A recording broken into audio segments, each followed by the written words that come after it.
Hey guys, welcome back to the pod. Welcome to Real Talk. Today's episode is really exciting because I have literally no script, so this is just going to be brain dump AF. Welcome back to the Real Talk podcast. I'm your host, Nik, Patton, and let's get into the chaos. And I'm really excited for that. Okay.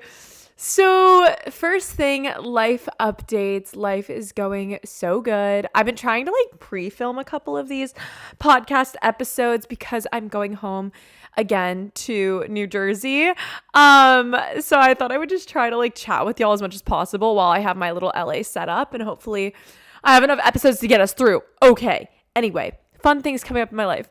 I'm going to Italy with my mommy, and I think that's just so cool.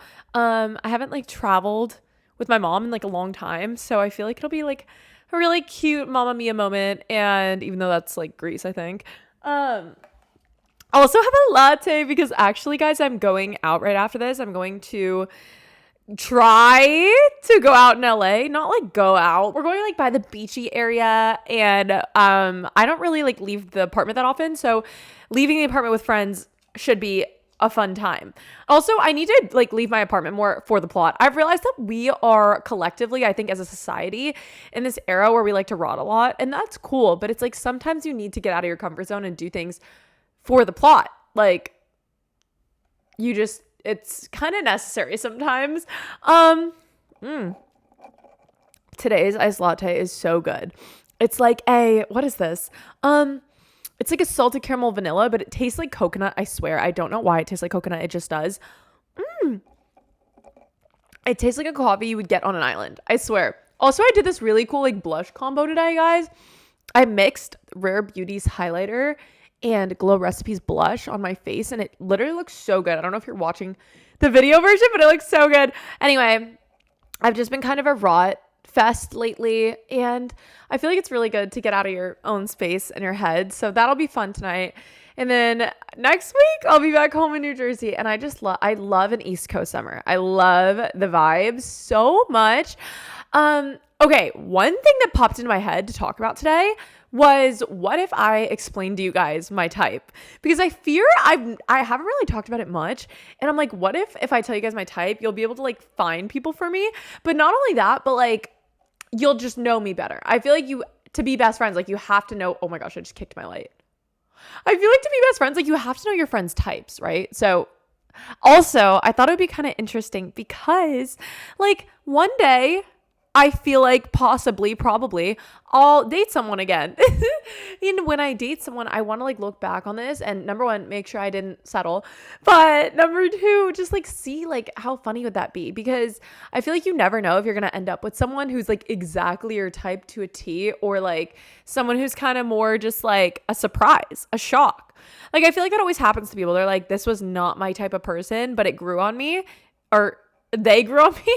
And it's I am kind of interested to see if that's real life or not, because I don't know, I'm just so set in my single era right now that it'll be really interesting to watch this back like a time capsule. So I'm gonna describe to you guys my dream man right now, just for the plot. So this is such a chill episode, and I love it. I literally love this setup. I feel so chill right now. I feel my dream guy would be brunette. That is the first thing. I feel I've always liked brunettes. There's not a lot of times I've liked other hair colors, so I feel oh, my mom just texted me. I feel it will be a brunette. Okay, other things. I feel eyes are a huge thing to me, and I feel I can't date someone unless they have really pretty eyes. I don't know if that makes sense, but I don't know. I just feel this coffee's so good. Wow. Hold on. Wow. I just feel eyes are one of the most important things to me. And let me explain that. I feel I love someone who has just these soulful eyes where you can kind of see that they're a kind person through their eyes. I feel some people you can see into their soul through their eyes, and some people it's they have just like these dead eyes, and I don't like that.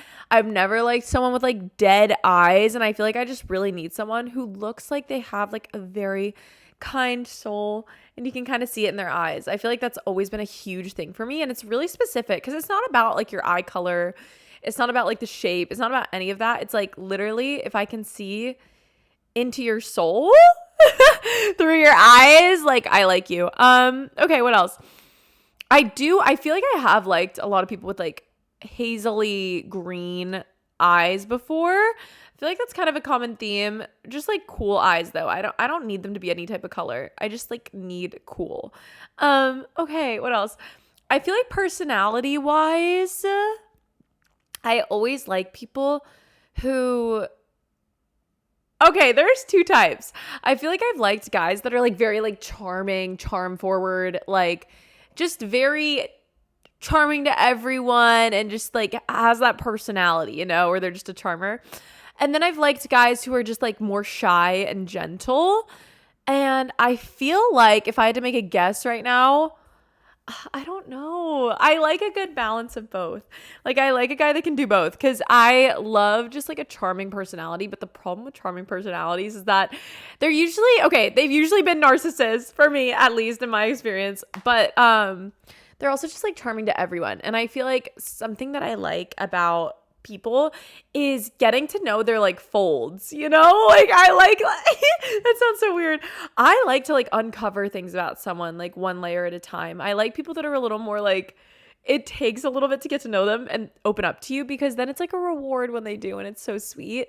So I feel like I'll probably end up with like a more gentle soul.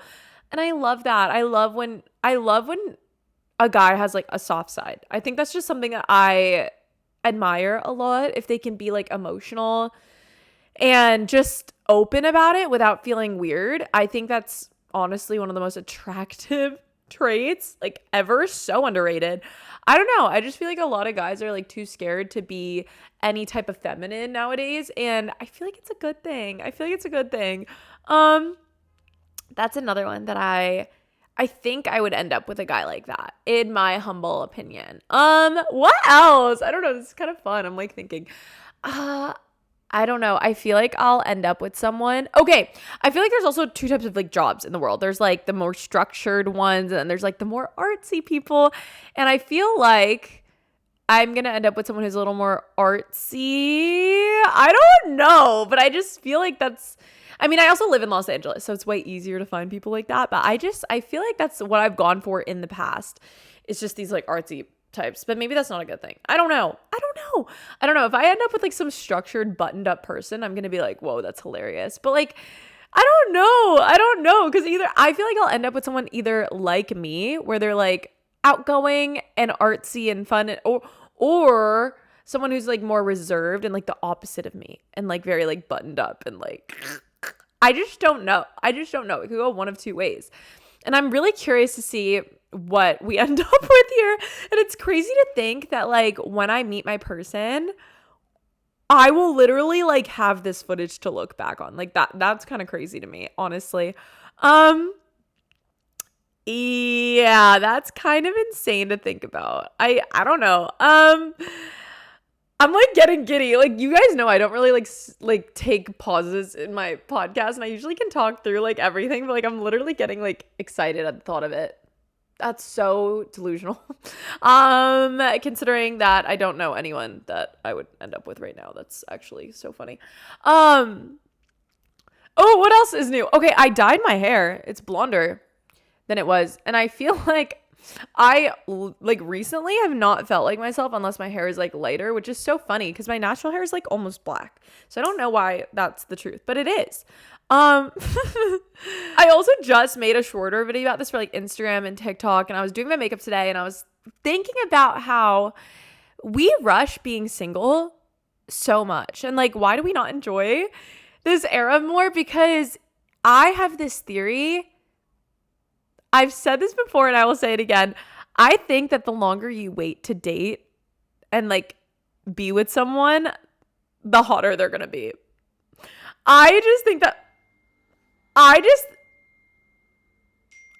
Okay. Like, hello? That's too many texts. Guys, it's my family group chat, but that was just like a lot. That was just like a lot. Okay, I feel like the longer you wait, the better the payoff will be, the hotter the person will be that you're gonna date. I have this theory that the longer you wait, the hotter your person's gonna be. And I feel like this is so true because it makes sense to me. Like, if you take longer to work on yourself and you're not worried about finding a relationship or like putting pressure on any specific person, because I feel like the problem with having a crush is like you like one person and you like hope that they end up being your person. So you kind of try to like mold them a little bit, like Play-Doh them into being your soulmate. But the thing is, when you're like completely detached and you're like, I don't like know if anyone's going to be like my person until they put that effort in. First of all, I feel like people have to try harder to get your attention because you're not looking for it. So I feel like if you're just friends with everyone and then like someone likes you, they have to like make it very obvious. So in a way, they'll have to put in a lot of effort. And that's kind of a good thing. And then also, if you take time to be like working on yourself, becoming the best version of yourself, figuring out what your goals are, working on that, not worried about love, you will start to level up as a human just naturally by working towards your goals. You'll start achieving more and becoming this person that you want to be and just like having these like glow ups in your energy. And then I feel like you're going to be in rooms where you're more likely to meet your person, and your person is going to be at a higher level because you're at a higher level.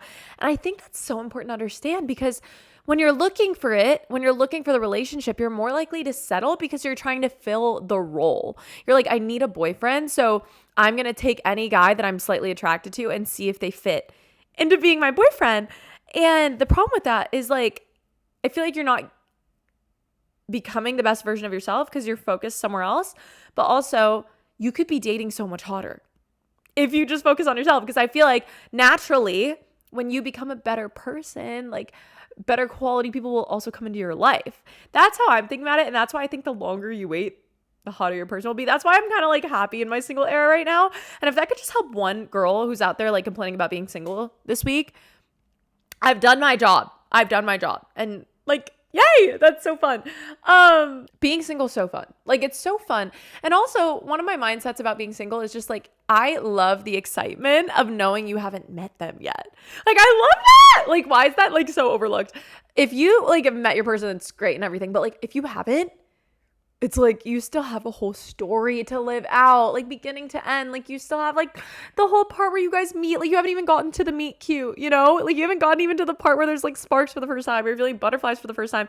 Like, knowing that that is ahead of you is so exciting. And it almost like makes me not even want it right now because I'm like, oh, I'm looking forward to it. Like, I like the excitement of looking forward to it too. Like, I think that's really fun. It's kind of like when you have like fun plans coming up and then you're like more motivated for like the time before it. Like, that's how I feel. Like, I feel like I'm so excited for that it's like I don't even want it right now, you know? Like, I just want to like focus on me and stuff. But knowing that that's on the way is just so exciting. And that's also how you manifest things. You just have to kind of trust that it's on your timeline and coming towards you, and all you have to do is focus on yourself and focus on being happy and the best version of you, and then like it'll just like happen, which I think is really cool and fun and fresh and exciting. I think I'm done yapping for this week. I freaking love you, bestie boos. And I hope that if you're feeling single out there, somehow this episode flipped it around for you and made you feel excited about being single. And like, it's just so fun. Like, life is so fun, and you just have to take every era and fully embrace it. That's low-key the key to happiness. If you're lost, embrace it. If you're in your growing friendship era, embrace it. If you're in your falling in love era, embrace it. Like, literally, if you're in your girl boss era, embrace it. I think just embracing whatever stage of life you're in and not trying to rush to the next one is how you're going to be truly happy. And I love you guys. And I put my phone in the other room, or I would read a podcast review, but you can leave a rating on Spotify, Apple, YouTube comments. I will go and read them every episode, except for right now because my phone's in the bathroom. I love you, bestie boos, and I will talk to you in the next one. Mwah. Oh my gosh, follow Real Talk Podcast on everything and Nik, Patton on everything. I love you guys. And I'm just really grateful if you're still listening. Okay. Love you. Mwah. Bye, bestie boo.